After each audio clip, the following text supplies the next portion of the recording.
The rain hammered against the precinct window, each drop a tiny fist beating against the glass. It matched the pounding in my head. I stared at the evidence board, a chaotic web of string, photos, and handwritten notes. The victim, a wealthy philanthropist named Julian Croft, smiled back at me from a glossy 8x10, oblivious to his fate. Found in his penthouse, a single precise stab wound to the heart. No forced entry, no signs of a struggle. An intimate, personal crime. My partner, Dave, dropped a fresh stack of files on my desk. The thud snapped me out of my trance. "Anything?" he asked, his voice rough with exhaustion. I shook my head, running a hand through my already messy hair. Nothing. It's like the killer was a ghost. Security cameras were conveniently malfunctioning for a 10-minute window. The doorman saw nothing unusual. "It's a clean job, too clean." Dave grunted in agreement and popped the lid off a lukewarm coffee. Forensics is a dead end. No foreign DNA, no prints except the victims and his cleaning staff, who are all alibied up. For a week we chased shadows. We interviewed disgruntled business partners, jilted lovers, and estranged family members. Each lead dissolved into thin air, another dead end in a maze of lies and half-truths. The pressure from the captain was mounting. The media was having a field day, and I was running on fumes and caffeine. The only solace I had was coming home to Anna. My wife, Anna. She was my anchor, my quiet harbor in the storm of my job. Seeing her, her belly swelling with our first child, made the darkness of the world outside fade away. She'd rub my shoulders, listen to my frustrations without judgment, and her gentle presence was the only thing that kept me sane. "Any closer to finding who did it?" she'd ask softly, her hand resting on her bump. "Not yet, love," I'd reply, "but we will." The breakthrough, when it came, wasn't a sudden flash of insight. It was a slow, creeping horror that started with a single, overlooked detail. An anonymous tip came in, a grainy photo of a woman leaving Croft's building on the night of the murder. The woman was wearing a distinctive trench coat and a scarf that obscured her face. The timestamp matched the 10-minute blackout on the security feed. The photo was a long shot, blurry, almost useless. But there was something about the coat, a custom-made Burberry, a rare design.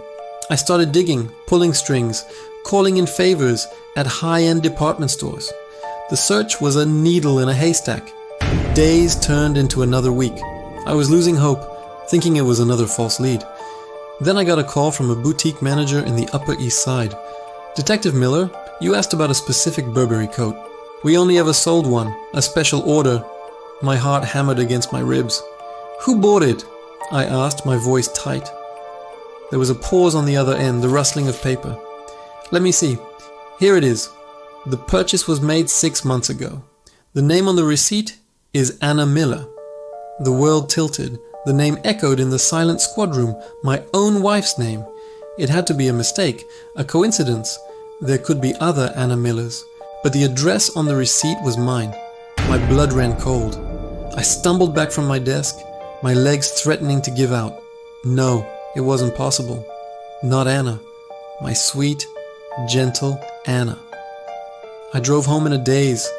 The city lights a blur of color through the rain-streaked windshield. My mind raced, trying to find a logical explanation. Any explanation other than the monstrous one forming in my gut. Anna wasn't a killer. She was a kindergarten teacher. She rescued stray cats. She was carrying our child. When I walked through the door, she was in the nursery, humming softly as she folded tiny baby clothes. She looked up and smiled, her face radiant. "You're home early," she said, her voice warm and loving. I couldn't speak. I just stood there, staring at her, my heart a block of ice in my chest. The evidence board from the precinct flashed in my mind, but now her face was at the center of it all. "What's wrong, honey?" she asked, her smile faltering as she saw the look on my face. "You look like you've seen a ghost."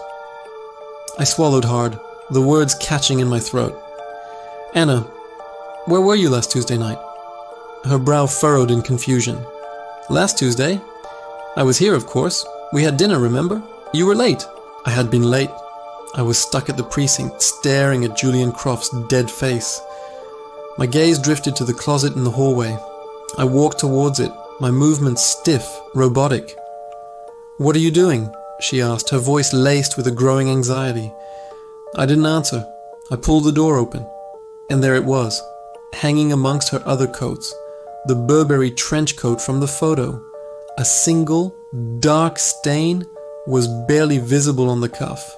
My mind screamed, but my body went into autopilot, the years of training taking over. I had to know.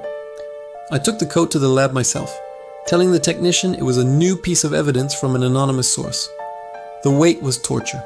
Every tick of the clock was a hammer blow to my soul. Dave kept calling, asking for updates, but I ignored him. I couldn't tell him. I couldn't say the words out loud. If I did, it would make it real. The call came at 3 a.m. It was the head of forensics. His voice was grim. "John, you're not going to believe this. The stain on that coat? It's a match. Blood type is AB negative, same as the victim, Julian Croft. And we found something else, deep in the fibers of the cuff. A single strand of hair. We ran the DNA. It belongs to the victim." I hung up the phone. The precinct was empty, the silence deafening. The web of string on the evidence board seemed to tighten around my chest, suffocating me. Every piece of the puzzle now pointed in one impossible direction. My wife, the mother of my unborn child, the prime suspect in my murder case. I drove home as the sun began to rise, painting the grey sky in shades of orange and pink. The world was waking up to a new day, but mine had just ended. I found Anna asleep in our bed, one hand resting protectively over her belly. She looked so peaceful, so innocent. How could this be the same woman? I sat in the chair across from the bed, my service weapon heavy on my hip. I watched her sleep, my mind a battlefield of love and duty, denial, and a horrifying, burgeoning certainty. The man she was accused of killing, Julian Croft, I'd never heard her mention his name. What was the connection? What was the motive? Money? Revenge? A secret life I knew nothing about? The question wasn't just, did she do it? Anymore. The evidence was screaming that she did. The real question, the one that tore me apart, was why? And what was I, a husband and a detective, supposed to do now? Turn in my own wife, or protect her, and in doing so, betray everything I stood for? The baby inside her kicked, a faint ripple under the blanket. I looked at her stomach, at the new life we created together, and felt a wave of despair so profound it threatened to drown me. My prime suspect was sleeping in my bed, and I was completely and utterly trapped. I had to uncover the truth, no matter how much it destroyed me. I had to know who my wife really was,